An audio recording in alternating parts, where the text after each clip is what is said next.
Hello, I'm Tony Shumps Nardella. And I'm Dominican Shumpcast. Hello and welcome to another episode of Shumpcast, Dom. Oh my God, we've got Clayton Jacobson on the show today. He is the director of Kenny. You know Kenny? Oh yeah, great. He wrote it too. He wrote it. But anyway, I just wanted to say how nervous Ralph is. I've never seen him so nervous. He's sweating bullets. Well, no, he's a director, you know. He got all tongue-tied when he spoke to him on the phone. Oh, my God. Anyway, without further ado, what are we going to do? Introduce him. Clayton Jacobson. Clayton Jacobson. Oh, you're not going to introduce us first, mate. You're so fucking nervous. What's wrong with you? Oh, no, we've got a superstar on the show. Yeah, well, let's go. Well, who are you? But next week we got Brian De Palma. You're not getting me mixed up with my brother. Oh no, he's a freak. Anyway, introduce yourself. Yeah, I'm Tony Shumps Nardella. And I'm Dominican Shumpcast. Welcome to Shumpcast. We've got Clayton Jacobson today as a special guest. Clayton Jacobson, you bloody legend. All right, first question, you fire away, Tony. Now, Clayton, the first thing I want to ask you about your film school, the Swinburne. Yeah. You were there in the 80s, is that right? Just a lot of... to go. I graduated there a couple of years after the dinosaurs froze over. That was in 1984. Wow, geez. Yeah. You're old. Long time ago. And a few other directors came from that Swinburne, Melbourne directors there too, is that right? Alexi Valdis, he came from there, did he? Well, Alexi was in my year. There you go. Quite a few standouts in the year that I was there. It was Mark Hanlon, who's gone on to do really good things. He's at the moment he's directing and producing stuff like Grand Design. Oh, and, wow. And then there's Peter Falk, who's a DOP, director of photography, and Alex, who did Walt Boy, and that's right. Yeah. Kathy Chambers, who was the camera person who did very well. So yeah, there's been a few of us sort of stuck our head out. Wow. From the mirth. Yeah, is that film school still going? Is it or? Yes, it is. Still going. It's strong. It actually was very undernourished when we were there. There wasn't a lot of funding from the government, and so it was sort of, we were running on the smell of an oily rag, but and using a lot of old news gear from the 60s, like old 16mm news cameras and what have you. Wow. Now I think they're all really well funded and got all the mod cons. Well, they probably use their iPhone now to film films now. Is that right? Well, the funny thing is you can. That is very true. I saw the new ad for the iPhone 13, and they were shooting a movie on it. It was like, have you seen that little commercial? Yeah, well, there's been a couple of filmmakers that have shot films on an iPhone. It's been done a few times. In fact, I think there's been even a couple of films that have been shot using webcams. Wow. So, on your computer. So even I know. Yeah, I think at the end of the day, storytelling, as long as it's a good story. That's right. People are pretty forgiving about what format it's shown on or heard on.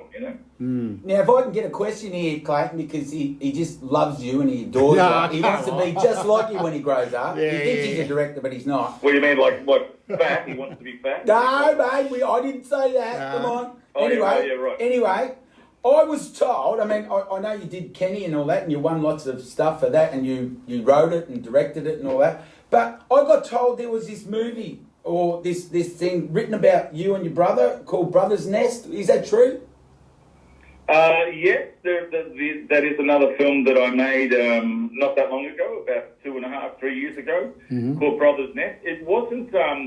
It was written for Shane and I, but not about Shane and I. So that's what I meant. A writer that I know wrote the film with Shane and me in mind. He had no idea of my family history, and so. But yeah, it was a great experience. Shane and I got to play brothers, which is something we don't get to do very often these days. Was it weird? Was it weird? Was a bit weird at times.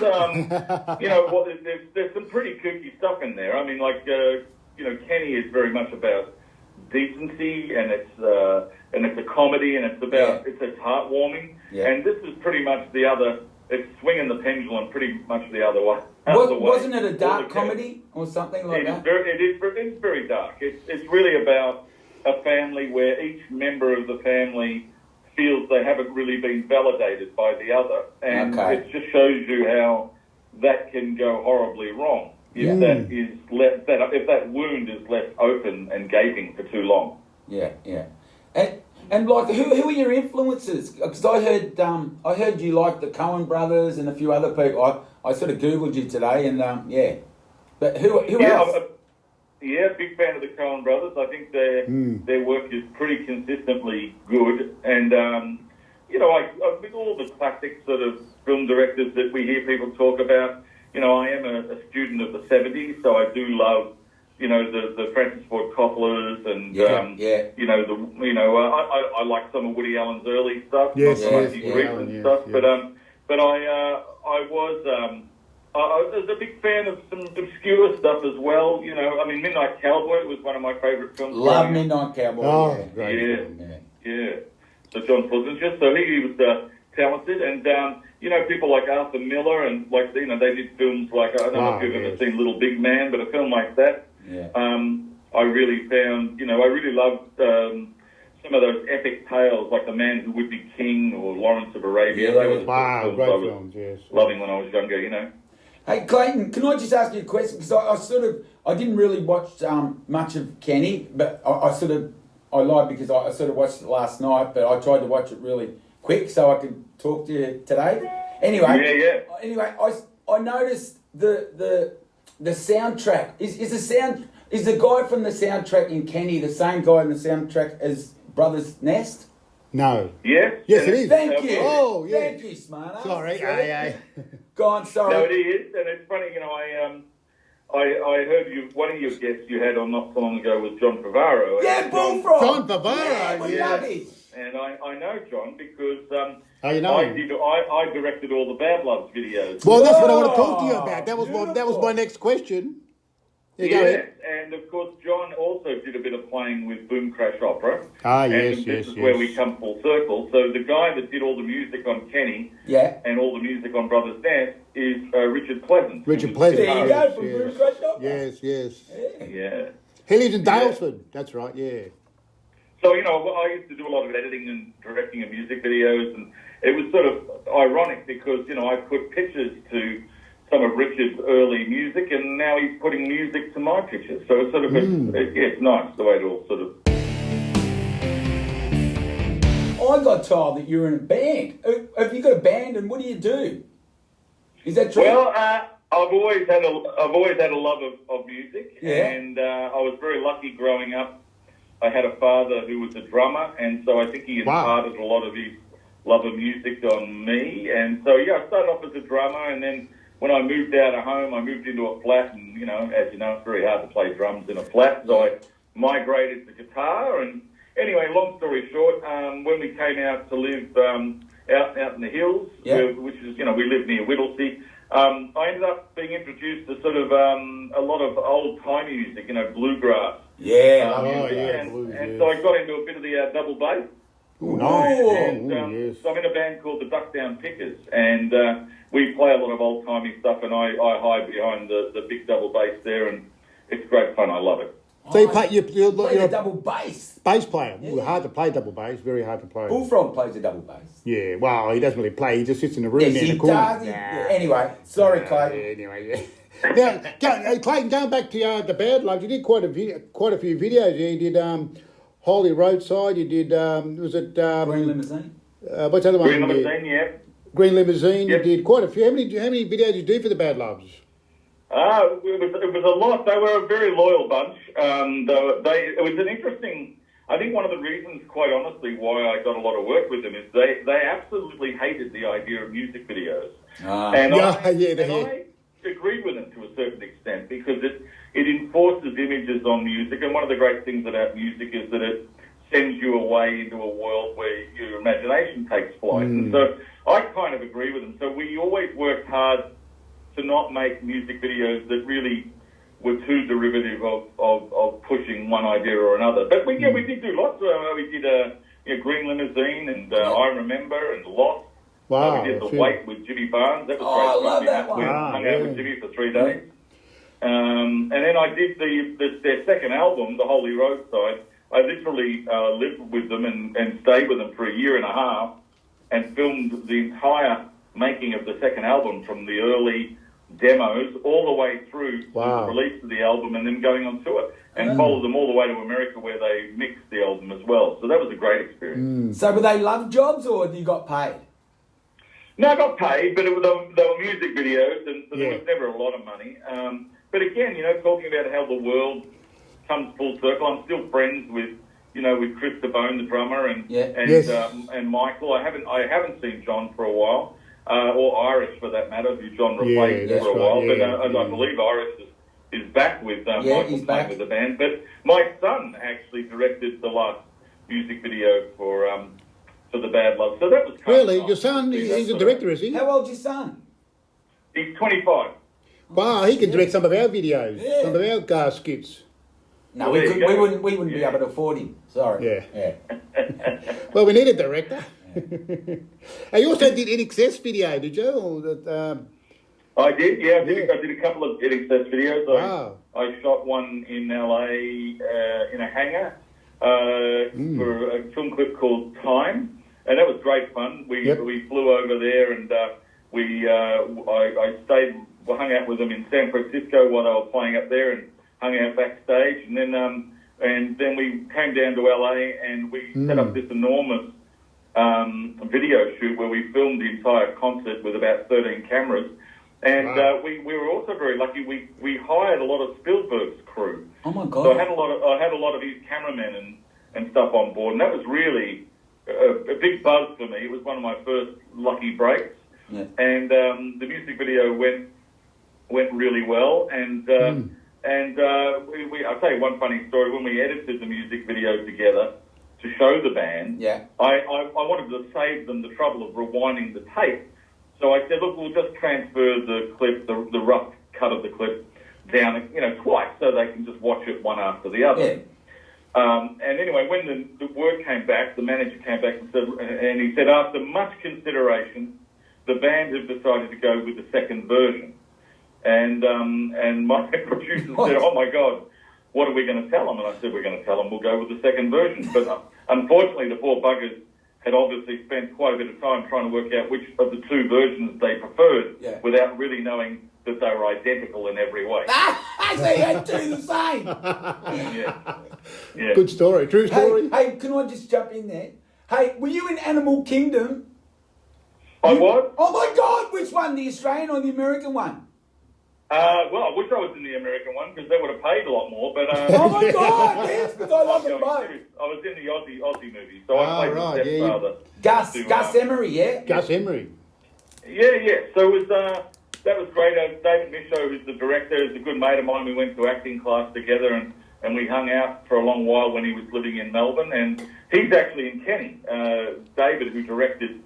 There are actually a few directors in Kenny. So the nurse in Kenny is David Michaud. In fact, the guy that's naked in the toilets at one of the festivals is Creed Stenders, who's one of Australia's most busy directors. He did Red Dog and films like that. And you got him in the nude. Another director, and then there's another director in there called Bernard Derriman. And Bernard went on to direct all of the Bob's Burgers cartoons in LA. I love Bob's Burgers. Your dad runs a boxing gym in Maribyrnong, is that true?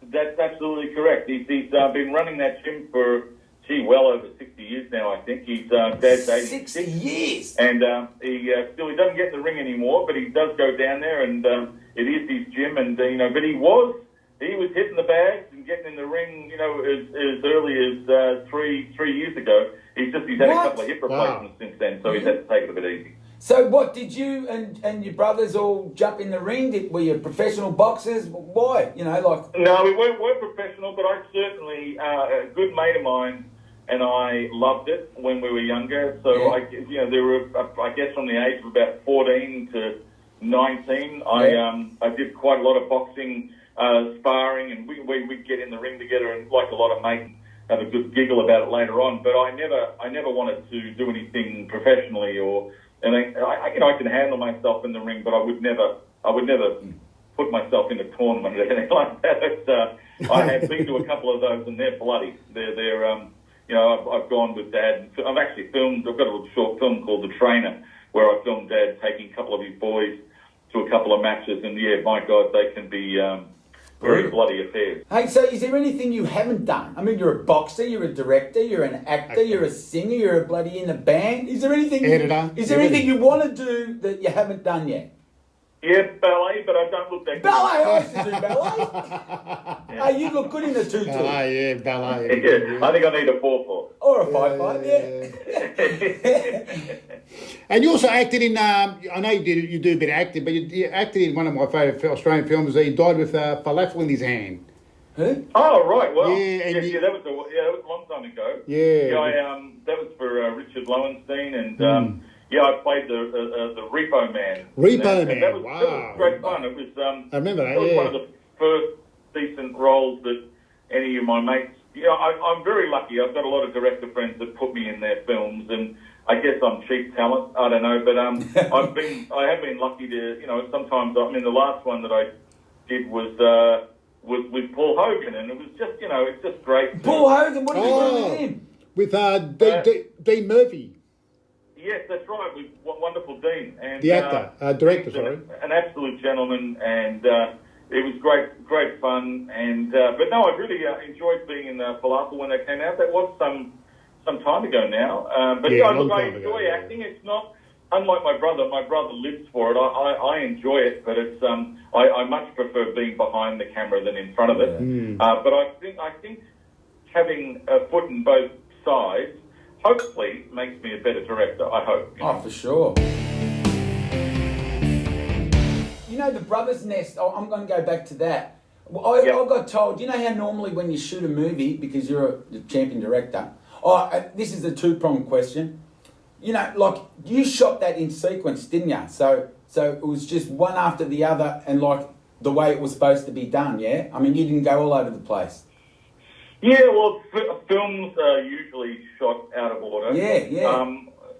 Because so much of the movie is meant to be real time. It's like, it's almost like the 2 hours you spend watching the film is literally the 2 hours that everything happens. Yeah. And so we felt that it made sense to work, in that kind of way and keep it in order. And also we did it that way because I don't think we could have been able to do that if we weren't shooting everything pretty much in one location. Yeah. So we were sort of in one location, which made it a lot easier to do that. But yes, for the most part, we might have shot out a sequence a couple of times, but 98% of the time we were shooting in sequence. I found that quite interesting. And what about when you meet all these superstars? I mean, did you just take it in your stride, or like Ralph, do you get starstruck? I mean, like before he started talking to you, he was mumbling and fumbling. Are you like that? Like once you meet, like, what's it going to be like if he meets an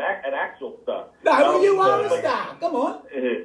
Well, the answer to that is, I guess early on, when I started doing music videos in the early 80s, I was, being put in the room with Crowded House and oh my God, Jimmy Barnes and Midnight Oil, and I was very lucky. I got to work with almost all of the acts that were prominent at the time, and I was starstruck, when I was meeting them. But the more you get to meet people that you are impressed by and that are in the limelight, I must say that the more you get to meet them, the more you realise that we're all pretty much the same. Exactly. We all live with the same fears and the same desires. And even there are videos on YouTube I've seen of very famous people getting starstruck when they meet people.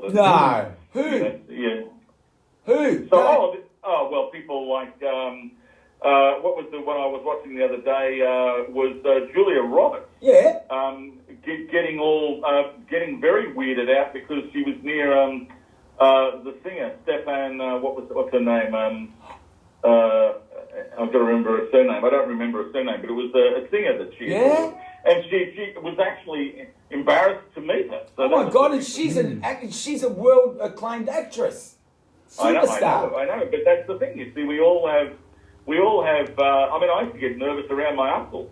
Is he a superstar? Is he a superstar? I used to look up to them so much. Oh, right, yeah, you do. Yeah. So, and Kenny is based very heavily on my uncles. So. Okay. But no, I still get some. I was nervous around Paul Hogan.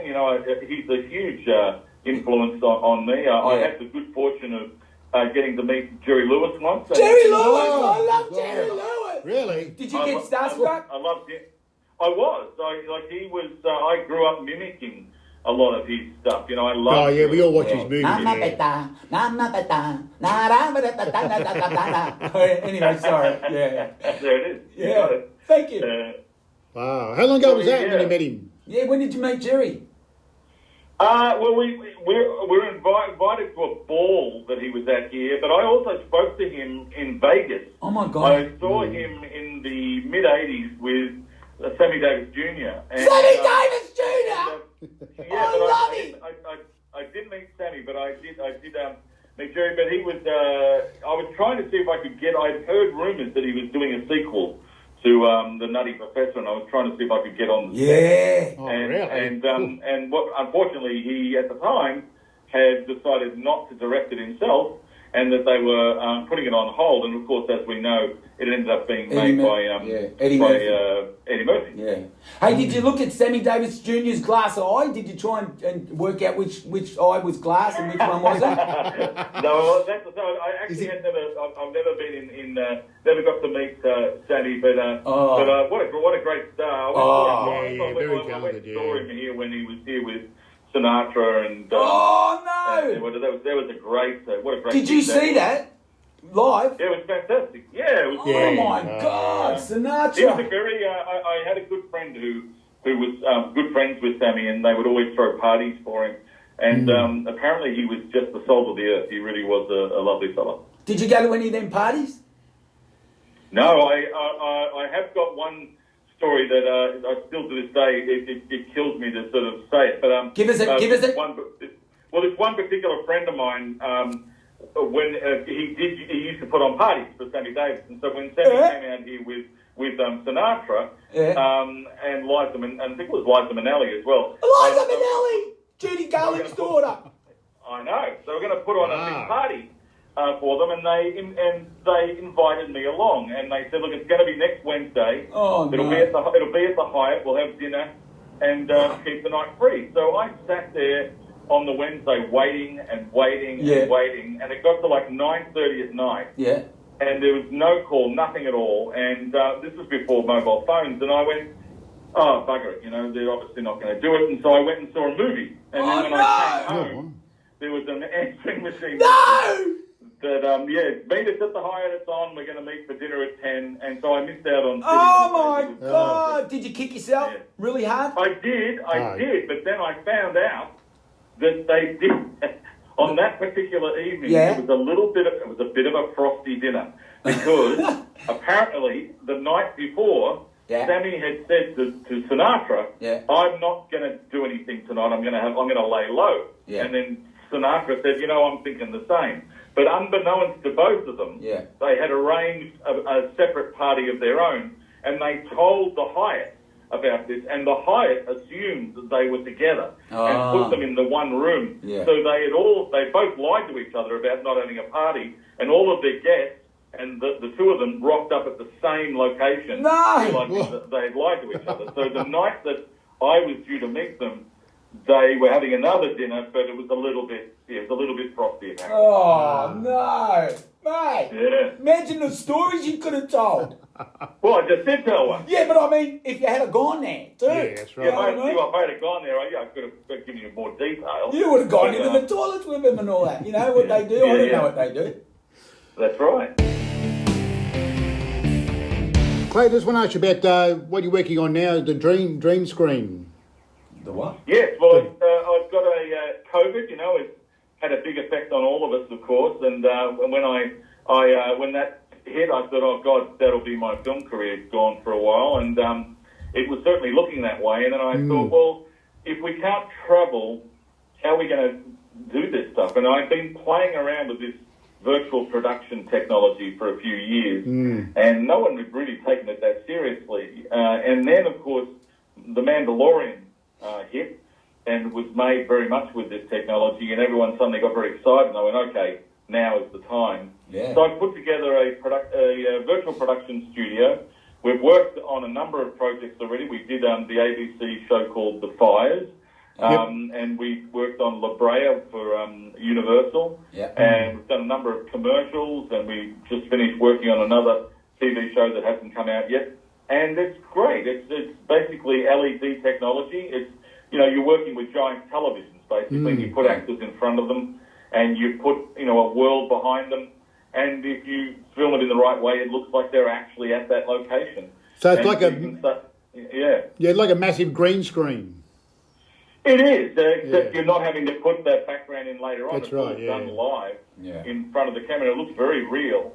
We do a lot of simulated travel stuff too. So, you know, you put a car in front of the screens and start showing background plates.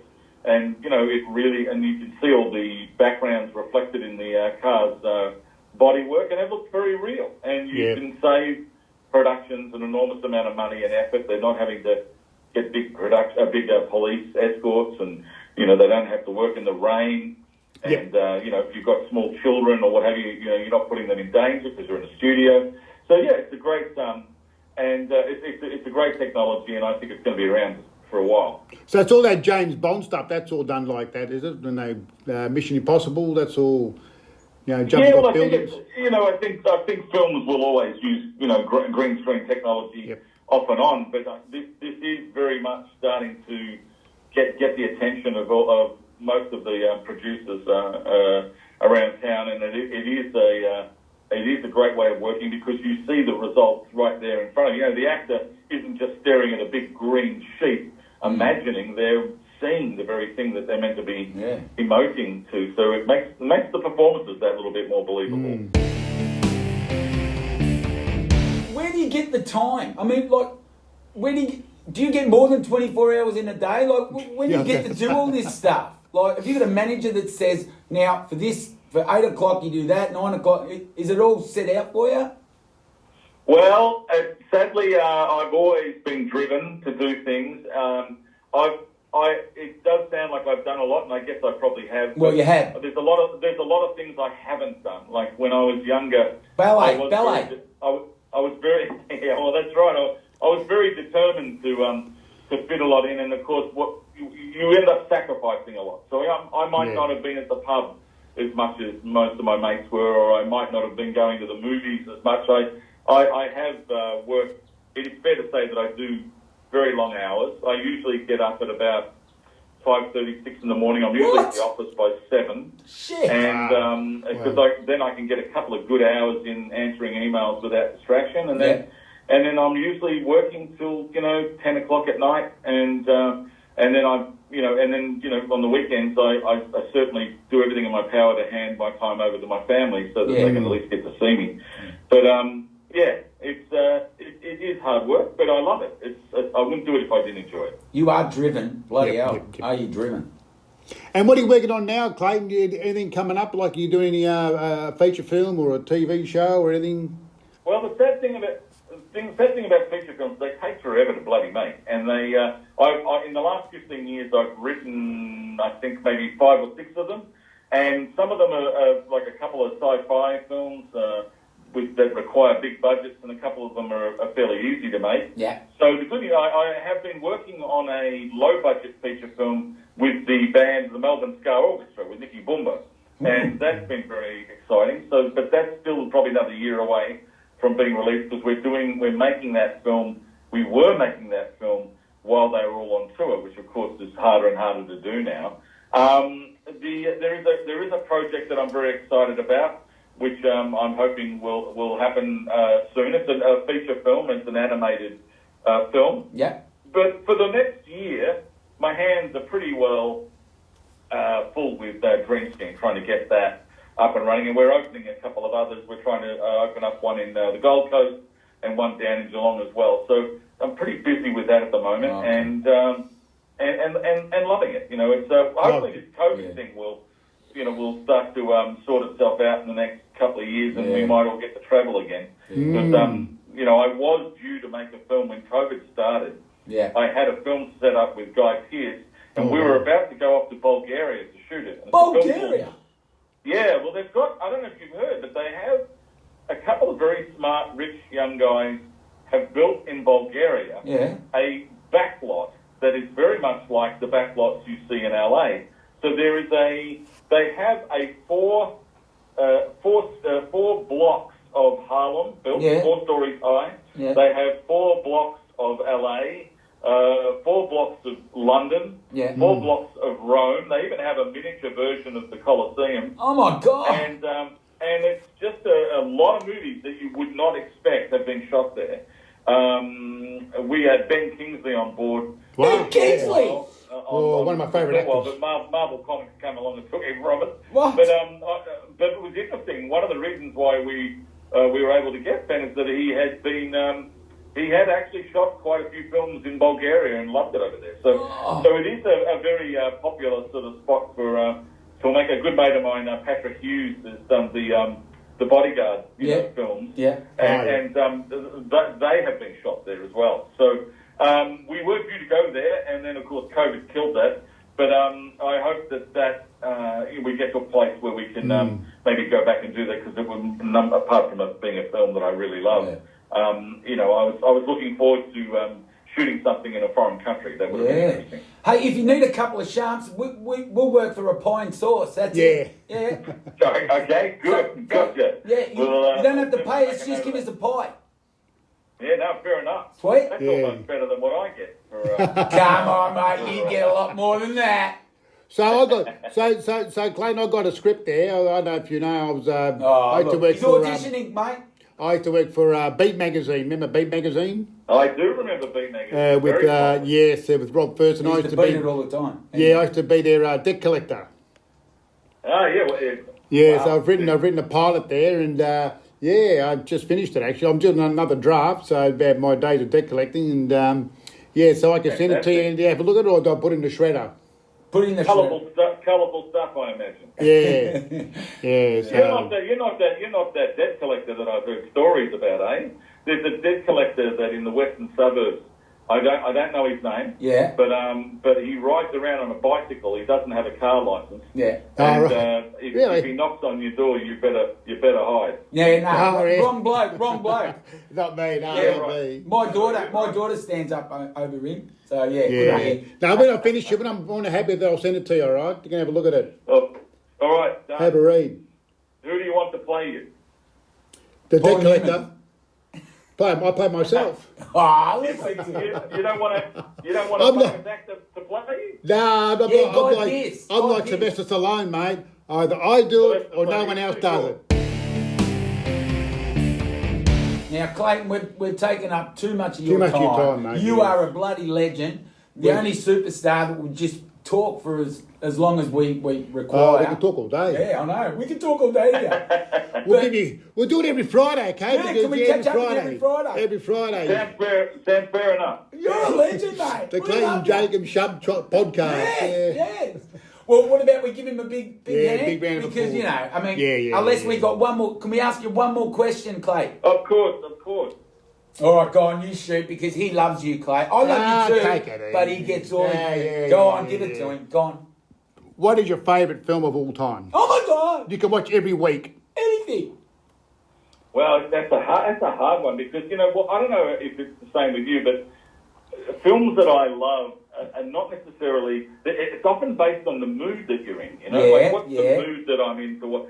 So if I'm in I do like watching, believe it or not, Close Encounters of the Third Kind. And because of no other reason, except it was one of the first films that I saw where I went, science fiction films can be realistic. They don't have to be kind of corny popcorn movies. That and 2001: A Space Odyssey. Stanley Kubrick. Yeah, that was a horny film. I was very young when I saw that. Yeah. And I thought it was a bloody documentary. It was so realistic. Yeah. But So I like those. And then, as I said before, Midnight Cowboy. yeah. One of the first films that I ever wept through. I just, I was so amazed that I could watch this film that was really basically just about two men that found each other and validated each other in a way that was so moving. Yeah. And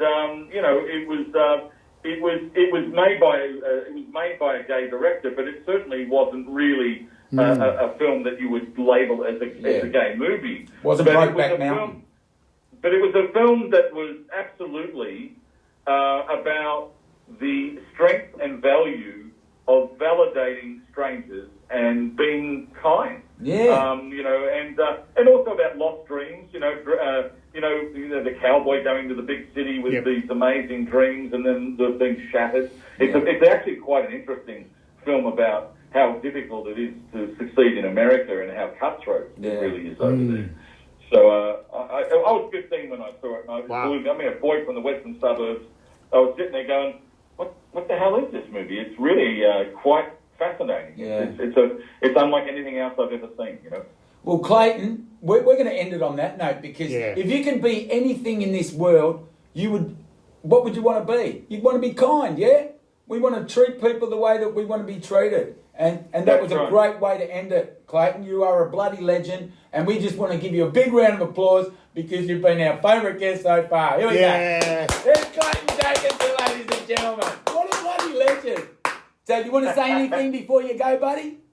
Oh, well, what a pleasure it's been talking to you guys. It's wonderful to hear your enthusiasm. Yes. And so I just wish everyone in my world would speak to me with the level of the joy and enthusiasm I'm getting from you guys. Oh, no, don't forget us in the next movie. My partner does not talk to me with the level of enthusiasm I'm getting from you guys. Oh, we love you. We love you.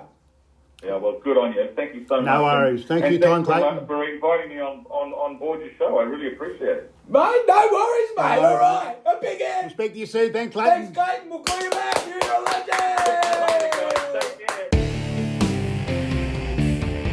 I'm Tony Shump, Ralph Nardella. Hello, Dominica Tulia Zampara. And we'll see you next time. What a show, mate. I just want to say what a show. Clayton Jacobson. That was, You still got a fat from interviewing him. You love him, don't you? Anyway, all right, let's finish it off. Okay, I'm Tony Shump, Ralph Nardella. And I'm Dominica Tulia Zampara. And we'll see you next time on Shumpcast.